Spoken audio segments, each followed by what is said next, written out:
Discover what happens when an orca attacks underwater. This video reveals accounts of terrifying encounters and survival. Learn what triggers these powerful creatures and how survivors manage to escape. Experience gripping tales of resilience and courage as people share their incredible survival stories, detailing the initial shock and the fight for their lives. In the summer of 2003, Hawaii's warm, sandy beaches were filled with vacationers enjoying the sun and surf. Dr. Emily Carter, a marine biologist, was on holiday with her family.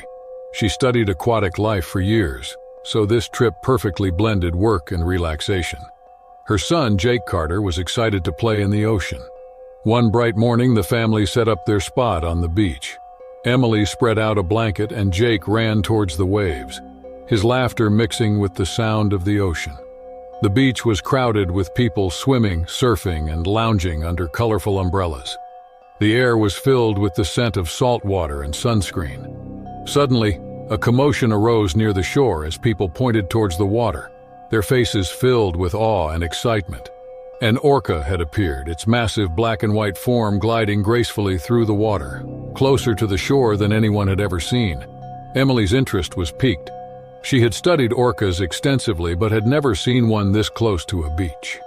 She watched the whale swim in the shallow waters, its dorsal fin cutting through the surface. Families gathered at the water's edge to catch a glimpse, some taking pictures with their phones. Fascinated by the orca, Jake waded into the water for a better view. Concerned for his safety, Emily called him back, her voice filled with worry. Jake reluctantly moved closer to the shore, but his eyes never left the whale. The orca's behavior soon shifted. It began to move erratically, splashing and thrashing its tail. The once calm and curious creature now seemed agitated. Without warning, the orca lunged towards a group of swimmers, causing panic. Screams filled the air as people scrambled to get out of the water. Emily's heart raced. She had never seen an orca act this way before. She grabbed Jake's hand and pulled him towards the safety of the beach. The orca continued its rampage, overturning small boats and knocking over paddleboarders. The lifeguards blew their whistles, urging everyone to leave the water immediately. Just as they reached the shore, a loud crash echoed behind them. The orca had overturned a small boat, and one of the passengers was thrown into the water. Emily watched in horror as the orca targeted the swimmer, pushing them underwater with its powerful tail. Jake tripped on a piece of driftwood and fell, cutting his leg on a sharp rock. Blood trickled down his leg and he cried out in pain. Emily quickly lifted him into her arms and ran towards the lifeguard station. Her mind raced with fear and determination. She needed to get Jake to safety and help the others. The lifeguard sprang into action, forming a human chain to pull people from the water. Despite her fear, Emily knew she had to help. She gently placed Jake on a beach towel, assured him she would return, and tried to calm her voice before leaving. Emily ran to the lifeguards and introduced herself as Dr. Emily Carter, a marine biologist, offering her assistance with a steady voice despite the chaos around her. The head lifeguard, Tom Richards, nodded and quickly briefed her on the situation, explaining that they needed to get everyone out of the water and away from the beach due to the orca's aggressive behavior. The orca continued its aggressive behavior as Emily and the lifeguards worked to get people to safety. Its robust body surged through the water, creating waves that knocked over anyone too slow to escape. Emily's mind raced with strategies to control the situation. She knew that orcas were intelligent and social animals, but this one's behavior was baffling and terrifying. The head lifeguard, Tom, coordinated with his team, directing them to use boats and jet skis to guide the orca away from the crowded beach. Meanwhile, Emily approached a group of tourists frozen in fear near the shoreline and urged them to move further up the coast, emphasizing that it was unsafe there. The tourists nodded, quickly gathering their belongings and retreating to higher ground. Emily then rushed back to check on Jake. His leg was bleeding, but the cut was not too deep. She wrapped his leg with a spare towel to stop the bleeding and reassured him to stay put and keep the towel on his leg. Emily returned to the lifeguards, who were struggling to contain the chaos. Tom handed her a walkie-talkie and asked for her help directing the rescue boats to keep the orca away from the beach until help arrived. Emily took the walkie-talkie and ran towards the pier where the rescue boats were docked. She climbed aboard one of the boats, joining the crew as they headed out to intercept the orca. Using her knowledge of marine biology, she guided them in approaching the whale without provoking it further.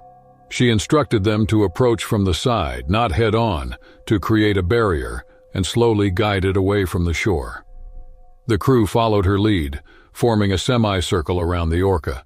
Using the engine's noise and the boat's presence, they gradually pushed the whale away from the beach. The orca resisted initially, but eventually began to move in the desired direction. As they worked to lead the orca back to deeper waters, Emily noticed a large fishing net tangled around the orca's dorsal fin. Realizing the net might be causing the orca's distress and aggression, she informed the crew that it needed to be removed. A young rescuer named Sam nodded and volunteered to dive in and cut it loose. Sam donned his diving gear and slipped into the water. The orca thrashed violently as he approached, but remained calm and focused. Emily watched anxiously as Sam worked quickly to cut the net. After a tense few minutes, the net finally came free, and the orca's movements became less frantic. With the net removed, the orca seemed to calm down. It stopped its aggressive behavior and began to swim away from the beach back towards the open ocean. Emily and the crew followed at a safe distance, ensuring it did not return to the shore. As they watched the orca disappear into the distance, Emily felt a sense of relief wash over her. The immediate danger was over, but she knew there was much work to be done to prevent such incidents in the future. Back on the beach, Jake was being attended to by paramedics. Emily rushed to his side and hugged him tightly, tears in her eyes. She told him he was brave and expressed relief that he was safe. The incident led to a thorough review of marine safety protocols at the beach resort in the following days. New measures were implemented to ensure the safety of both humans and aquatic life. Emily's knowledge and quick thinking saved many lives that day, and the experience left a lasting impact on her and her family. Jake recovered from his injury.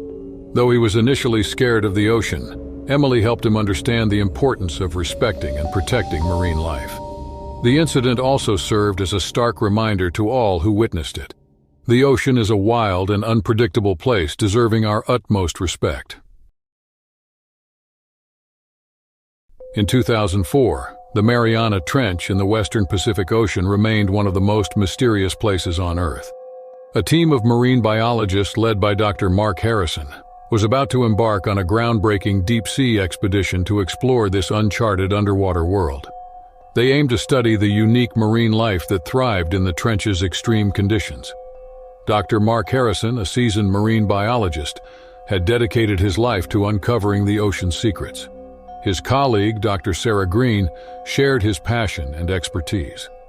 Together, they had prepared for months, ensuring their advanced submersible, the Abyss Explorer, was ready for the challenging journey.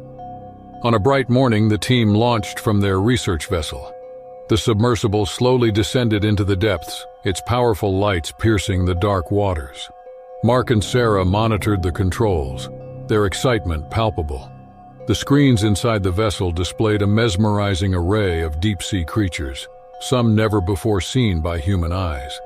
As they ventured deeper into the trench, the water pressure increased and the temperature dropped. The eerie silence of the deep ocean enveloped them. Suddenly, a massive shadow appeared on the sonar. It was an orca, far more significant than any they had ever encountered. This orca had made its home in the trench, thriving in the harsh environment. The orca approached the submersible, initially curious about the intruding vessel. Mark and Sarah watched in awe as the giant creature swam gracefully around them. However, the orca's demeanor quickly changed.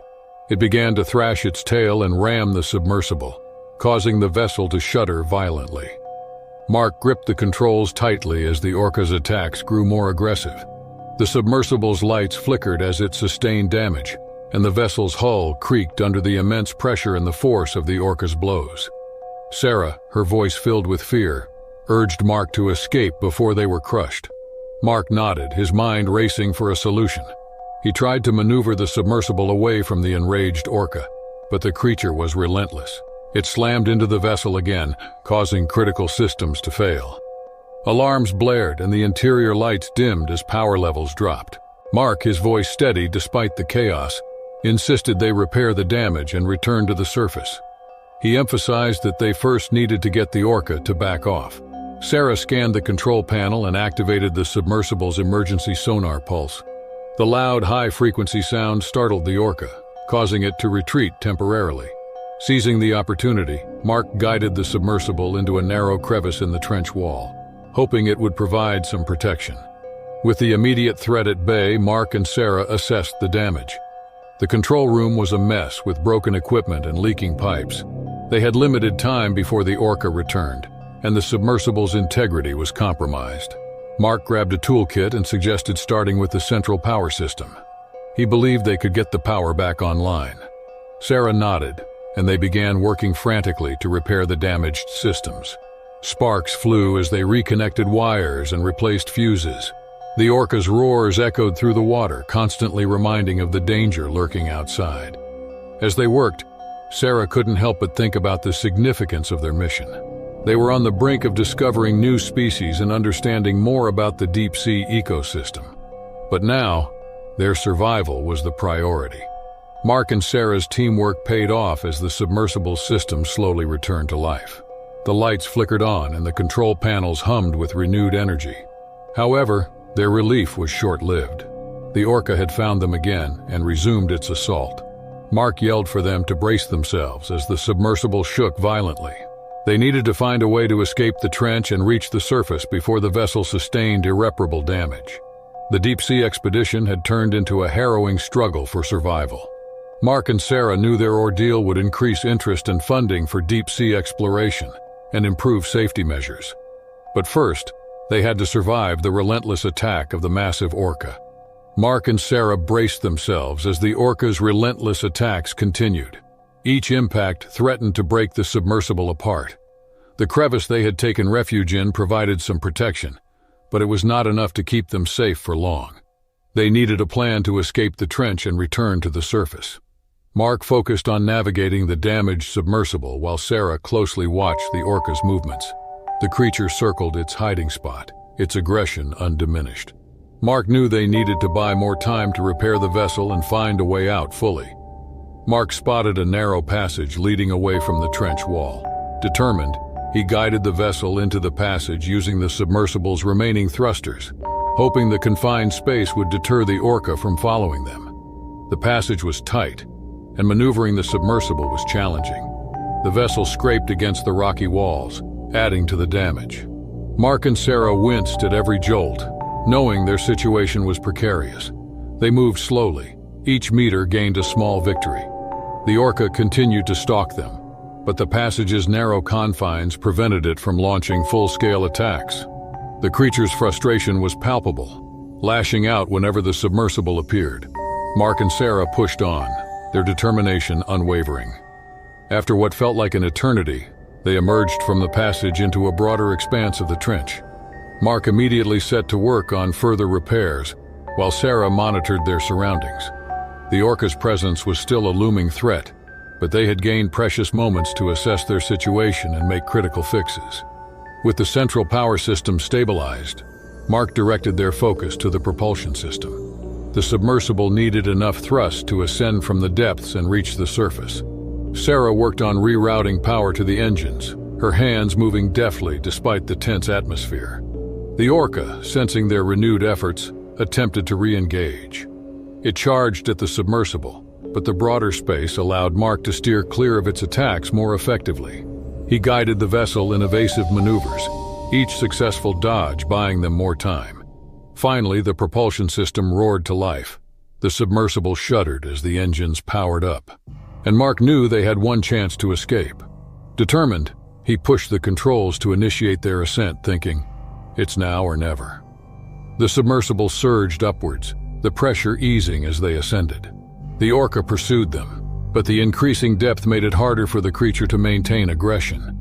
The powerful thrust of the submersible outpaced the Orca, and soon they left the creature behind. The journey to the surface was tense, every second fraught with the fear of another attack or a mechanical failure. But the submersible held together, and the blue light of the upper ocean gradually replaced the inky darkness of the trench. As they broke the surface, the team on the research vessel erupted in cheers. Mark and Sarah were exhausted but relieved. The ordeal had tested their limits, but they had survived. The submersible was hauled aboard, and medics immediately tended to Mark and Sarah, checking for injuries and signs of decompression sickness. In the days following their harrowing escape, the incident garnered significant attention.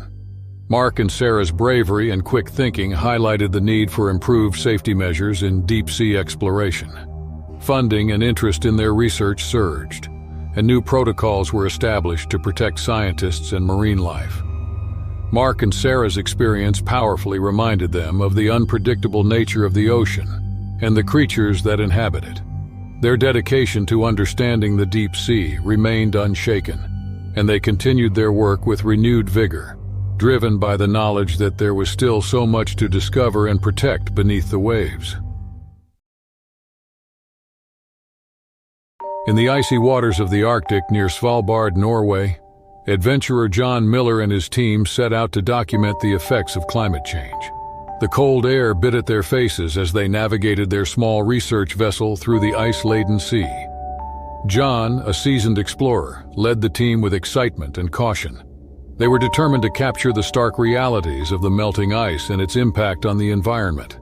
The team consisted of 5 members: John, his assistant Maria Sanchez, marine biologist Dr. Kevin Brooks, and 2 experienced Arctic guides, Lars and Eric.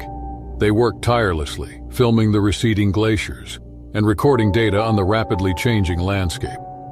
The Arctic was a place of breathtaking beauty, but also one of harsh, unforgiving conditions. One afternoon, while documenting the thinning ice, they spotted a pod of orcas in the distance. The sleek black and white whales moved gracefully through the frigid waters. Dr. Brooks was thrilled and suggested they try to get closer, his voice filled with excitement. John agreed and carefully steered the vessel toward the pod. The orcas seemed curious at first, swimming alongside the boat. The team marveled at the sight, capturing footage and taking notes. However, one orca, more significant than the rest, exhibited unusual behavior, circling the boat and making aggressive movements. Maria, her brow furrowed with concern, observed that it seemed agitated. The team camped on a nearby ice floe as the day grew colder. They anchored the boat and unloaded their gear, setting up tents and equipment. The ice floe was stable, or so they thought, and provided a temporary base for their research. They gathered around a portable heater, discussing their findings and the day's events. Suddenly, a loud crash echoed across the ice. The aggressive orca had returned, ramming the ice floe with its massive body. The impact was startling, causing the ice to crack and shift beneath them. The team scrambled to secure their equipment, but the orca's attack was relentless. The ice floe shattered, sending chunks of ice and water spraying into the air. John was thrown off balance and fell, injuring his leg. He cried out in pain, clutching his injured limb. The team rushed to help him, their breaths visible in the freezing air. The situation was dire. They were now isolated on a smaller piece of ice, drifting in the chilly waters. Lars shouted with urgency that they needed to signal for help. Eric grabbed the emergency flares while Maria activated the satellite phone to get a signal. The orca continued to circle them, constantly reminding them of their precarious situation. The freezing temperatures and the relentless orca made survival a daunting challenge. In pain and unable to move quickly, John relied on his team's quick thinking and resourcefulness. The harsh reality of their predicament set in, and they knew they had to find a way to survive until rescue arrived. The team huddled as the cold Arctic night closed, sharing warmth and hope. Their harrowing experience highlighted the urgent need to address climate change and its profound impact on marine life. The world would soon hear their story, sparking a global conversation about protecting the fragile Arctic environment. The Arctic night grew colder, and the team's situation became increasingly dire. The ice floe continued to drift, and the aggressive orca circled persistently. Maria kept trying to get a signal on the satellite phone, her hands trembling from the cold. Lars and Eric worked to keep John warm, using all their supplies to prevent his condition from worsening. Hours passed, and the team's morale began to falter. The relentless cold seeped through their clothing, and the constant threat of the orca kept them on edge. They knew their chances of survival depended on being rescued soon. Finally, Maria managed to get a faint signal on the satellite phone. She sent out a distress call, hoping someone would hear it. Meanwhile, Eric fired off the emergency flares, their bright light piercing the dark Arctic sky. They watched anxiously, hoping for a sign that help was on the way. The Orca's presence remained a constant threat. It occasionally rammed the ice floe, causing further cracks and instability. The team worked together to redistribute their weight and keep the floe from breaking apart. John offered guidance and encouragement despite his injury, keeping their spirits up. As dawn approached, a distant sound broke the silence. The team strained to see through the dim light, their hearts lifting at the sight of a helicopter approaching. The rescue team had seen the flares and received Maria's distress call. Relief washed over them as the helicopter hovered overhead, lowering a rescue basket. One by one, they were lifted to safety. The rescue team worked quickly, aware of the imminent danger posed by the Orca and the fragile ice. John was carefully hoisted up last, and his leg was secured to minimize further injury. Once aboard the helicopter, the team huddled together, grateful for their rescue. As they flew back to the research vessel, the team reflected on their harrowing experience. The Orca's aggressive behavior was a stark reminder of how climate change impacted marine life, forcing creatures to adapt unpredictably. John and his team knew their story would raise awareness and drive urgent action to protect the Arctic environment. John received medical attention for his injured leg back on the research vessel, while the rest of the team warmed up and regrouped. They documented every detail of their encounter, knowing the importance of sharing their findings with the world. Their ordeal underscored the need for better environmental protection and climate change's pressing effects on humans and wildlife. Their story quickly gained global attention, sparking a widespread conversation about the urgent need to address climate change. Governments, organizations, and individuals were moved by the team's bravery and the stark realities they faced. Funding and interest in Arctic research increased, and new initiatives were launched to protect the fragile ecosystem. John and his team continued their work with renewed determination, aware that their experiences had significantly impacted them. They were committed to preserving the Arctic and ensuring that future generations understand and respect the delicate balance of the natural world. The harrowing encounter with the Orca became a turning point, highlighting the interconnectedness of climate change and the survival of all species. The Oceanic Wonders Marine Aquarium was a significant attraction in the bustling city of Ocean View. Visitors from all over the world came to see the incredible marine life exhibits. Among the show's stars was Titan, a massive orca who had spent years in captivity. Titan's trainer, Lisa Daniels, had dedicated her career to caring for him. She understood the orca's complex needs and behaviors better than anyone. Lisa had always been passionate about marine life. She believed that even in captivity, animals could be ambassadors for their species, helping to educate the public about the ocean's wonders. However, Titan's history was troubling. He had been mistreated before coming to Oceanic Wonders, and although Lisa worked tirelessly to make his life better, the scars of his past remained. On a sunny Saturday, the aquarium was packed with visitors eager to see the Orca show. The stands were filled with excited families and children, their faces lit up with anticipation. Lisa stood by the edge of Titan's enclosure, preparing for the performance. She glanced at Titan, noticing a flicker of agitation in his usually calm demeanor. She tried to soothe him with her voice and gestures. The show began, and Titan executed his usual tricks, leaping and splashing, much to the audience's delight. But beneath the surface, Lisa sensed something was off. As the show progressed, Titan's agitation grew more evident. He started to refuse commands, and his movements became erratic. Lisa's heart raced with concern. Suddenly, without warning, Titan charged the side of the enclosure, smashing through the barrier with a powerful force. The impact was deafening, and the crowd gasped in horror. Water surged into the stands, and spectators scrambled to escape. Titan, now free, thrashed about, his massive body causing chaos. Lisa, instinctively protective of both the visitors and Titan, rushed towards the scene. She tried to calm Titan, calling his name and using familiar signals. But the orca, driven by years of pent-up frustration and fear, was beyond reason. He lashed out, striking Lisa with his tail and sending her flying across the enclosure. She landed hard, pain searing through her body. Despite her injuries, Lisa struggled to her feet, still trying to direct people to safety. The aquarium staff and emergency responders rushed to control the situation, but Titan's fury was relentless. He continued to wreak havoc, his calculated attacks turning the once celebrated attraction into a scene of terror. The staff quickly enacted emergency protocols, visitors were evacuated, and medical teams attended to the injured. Though severely hurt, Lisa refused to leave until everyone was safe. She signaled to her colleagues to use tranquilizers in a last-ditch effort to subdue Titan. As tranquilizer darts found their mark, Titan's movement slowed. His wild thrashing turned into sluggish, confused swipes. The Orca eventually succumbed to the sedative, and the chaos began to subside. The tranquilized Titan lay motionless in the shattered enclosure, surrounded by the remnants of chaos. Emergency responders and aquarium staff worked tirelessly to tend to the injured and secure the area. The visitors had been evacuated, but the haunting memories of the attack lingered in their minds. Lisa was transported to the hospital where she received urgent medical care for her severe injuries. Her colleagues, deeply shaken, stayed by her side, hoping for her swift recovery. The aquarium, once a place of wonder and joy, was now a scene of sorrow and reflection.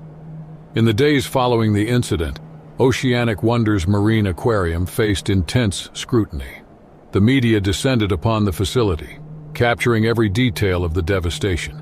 Experts and activists weighed in, criticizing the practice of keeping large marine mammals in captivity. Public sentiment turned against the aquarium, and protests erupted outside its gates. The management of Oceanic Wonders was forced to confront the harsh reality. They launched an internal investigation, reviewing safety protocols and the conditions in which Titan and other marine animals were kept. The findings were damning, revealing a lack of proper care and understanding of the complex needs of orcas. The incident had far-reaching consequences. Regulatory bodies and government agencies initiated comprehensive reviews of marine parks nationwide. The public outcry spurred lawmakers into action, resulting in new legislation protecting marine life. Strict regulations were imposed on the captivity and treatment of large aquatic mammals, prioritizing their welfare and natural habitats. As Lisa recovered in the hospital, she reflected on her years with Titan. Despite her best efforts, the confinement and mistreatment had taken a toll on him. She knew the tragic event could not be undone, but could be a powerful catalyst for change. The aquarium's management, facing mounting pressure, made a bold decision. They announced plans to transition from a traditional marine park to a rehabilitation and conservation center. The goal was to create a sanctuary where marine animals could be cared for and released back into the wild. Titan, once recovered, would be among the first to benefit from this new initiative. As the aquarium transformed, Lisa took on a new role as an advocate for marine conservation. Her experience became a compelling story highlighting the urgent need to protect aquatic life and respect their natural habitats. She traveled the country, speaking at schools, conferences, and public forums, sharing her story and advocating for better treatment of marine animals. The harrowing experience at Oceanic Wonders Marine Aquarium sparked a global conversation about the ethics of animal captivity. It led to significant changes in marine park regulations and inspired a new generation of conservationists. Lisa's dedication and the lessons learned from Titan's ordeal became a beacon of hope for a future where marine animals could live freely and safely in their natural environments. The legacy of Titan and the events that unfolded served as a poignant reminder of the consequences of captivity. They underscored the need for compassion, understanding, and respect for all creatures that share our planet. The world watched as Oceanic Wonders transformed, setting a precedent for marine conservation and forever changing the course of history for marine life. Life revolved around the sea in the small coastal village of Clearwater, Maine. For generations, fishing had been the community's lifeblood.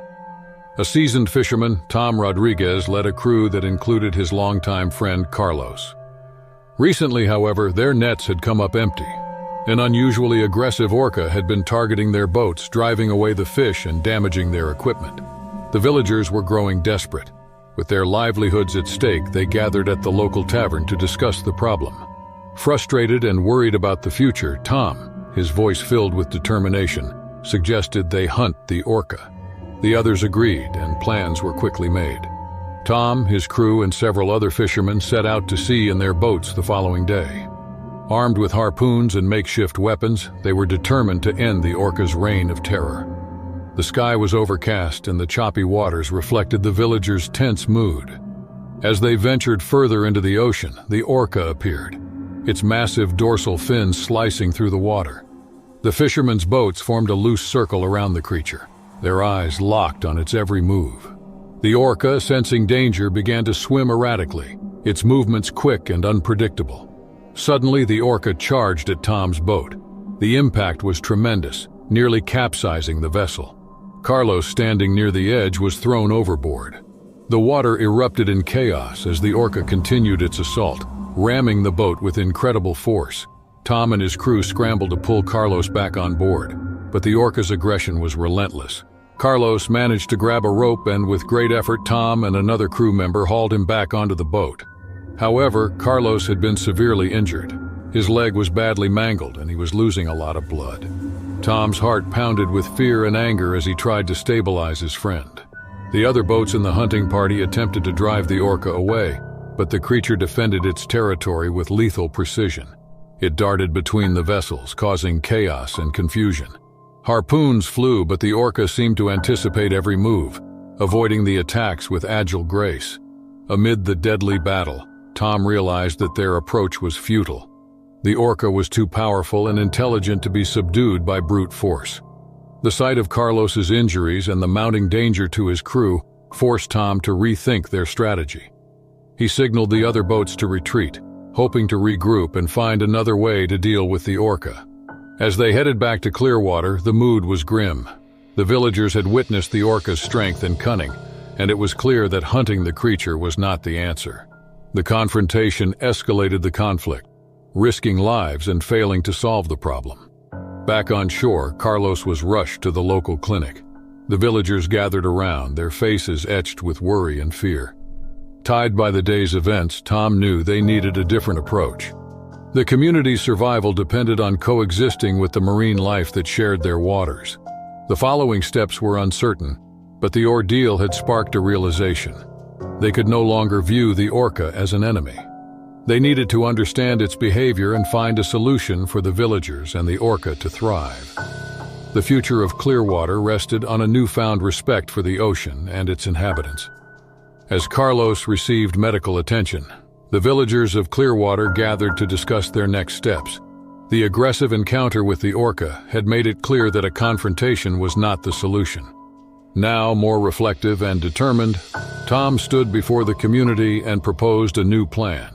He suggested they work with experts who understand these creatures and find a way to coexist. The villagers agreed and soon contacted marine biologists from a nearby research center. Dr. Emily Walters and her team arrived a few days later, bringing a wealth of knowledge and experience. They set up a temporary base at Clearwater and studied the Orca's behavior. Dr. Walters explained that the Orca, whom they nicknamed Shadow, was likely acting out due to environmental changes and stress. She emphasized the importance of understanding the Orca's needs and territory. The team deployed underwater drones and acoustic sensors to monitor Shadow's movements and interactions with the environment. Tom and his crew and other fishermen joined the researchers on their expeditions. They learned about the Orca's hunting patterns and the effects of climate change on marine life. The once adversarial relationship began to shift as the villagers gained a deeper appreciation for the complex ecosystem they were a part of. While tracking Shadow's movements one morning, the researchers discovered that the Orca protected a young calf. This revelation was a turning point. Shadow's aggression was driven by a maternal instinct to safeguard her offspring. Understanding this, the community's perspective changed from fear to empathy.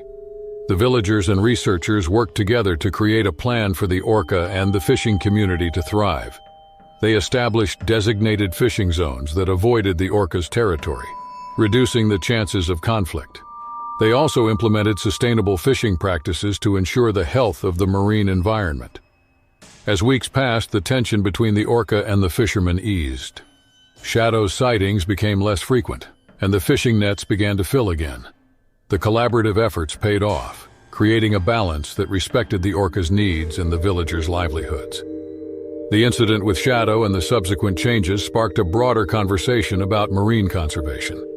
Clearwater became a model for other coastal communities facing similar challenges.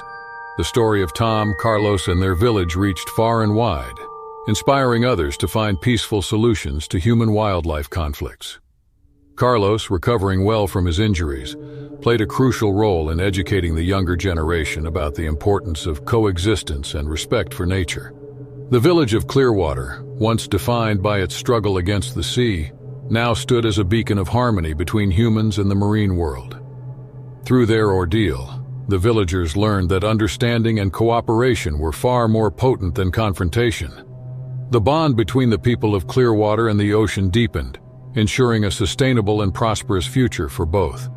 Their efforts' legacy would endure, reminding all who heard their story of the vital importance of living in harmony with the natural world.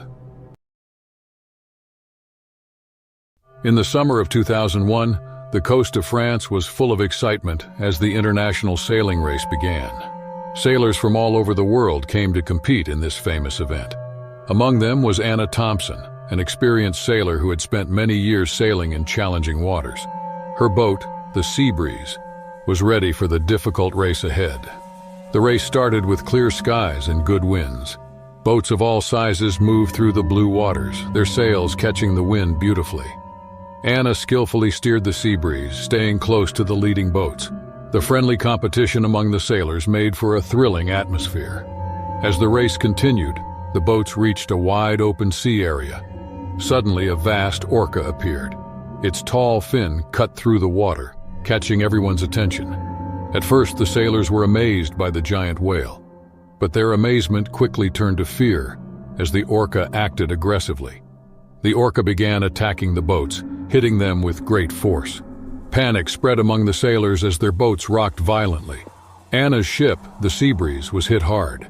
The impact broke the boat's hull, causing water to flood in. Anna was thrown into the cold water, the shock taking her breath away. Despite the chaos, Anna's instincts kicked in. She swam to the surface, gasping for air, and checked her injuries. Her arm was bruised and she felt a sharp pain in her side, but she could still move. She looked around and saw other sailors struggling in the water. The orca's attacks made rescue efforts very difficult. Emergency flares were fired into the sky, and distress calls were sent out.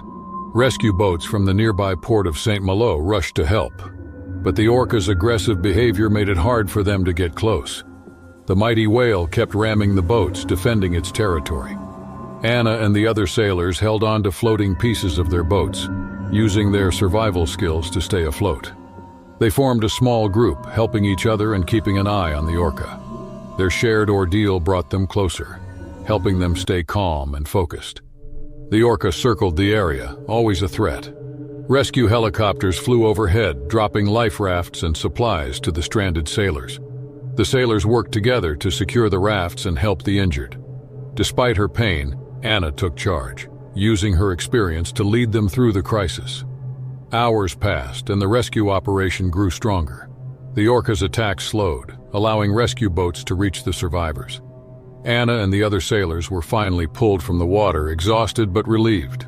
They were taken to the nearest medical center where their injuries were treated. The incident quickly became international news. Media outlets worldwide reported on the shocking event caused by the orca. Once a symbol of skill and endurance, the race had become a scary survival story. The event led to immediate calls for better safety measures in sailing races, and a new look at how humans interact with marine wildlife. As Anna recovered, she thought about the experience. The orca's behavior showed the complex relationship between humans and marine animals. She became an advocate for understanding and respecting these powerful creatures, hoping to prevent future incidents. The International Sailing Race of 2001 will be remembered for the competition and the critical lessons learned about the unpredictable nature of the sea. Marine biologists were called in to study the orca's behavior. They found that changes in the environment and increased boat traffic had likely stressed the orca, leading to its aggressive actions.